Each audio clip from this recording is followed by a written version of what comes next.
What we're trying to do is make sure our soldiers are prepared for a real world time mission in the event that we have to transport water, food, ammunition to our forward support companies that are in the fight. Sergeant First Class Maria Estrada teaches about 30 soldiers on Camp Mobile how to properly sling load, which is hooking up something to a helicopter without it landing. One of those soldiers is the officer in charge of today's training, who also works in the same office as her. She guided me to the right resources, answered any of the questions, and brought up a lot of good points that I wasn't thinking about at the time. Sergeant Estrada's first time in a helicopter could stop most from flying, but not her. While training, she broke her hand and needed to be airlifted to Germany. Months later, she graduated air assault school because she loved the experience.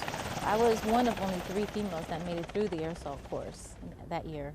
And so I was pretty proud of myself. You know, it took a lot of gung-ho and pushing myself to the limit. Being air assault qualified and a senior airborne jump master, she has some advice for her soldiers, but it's also something she must remind herself. When you see this helicopter, the USCSC Black Hawk, go up, it's a beautiful sight, and it gets your blood rushing and your heart pumping.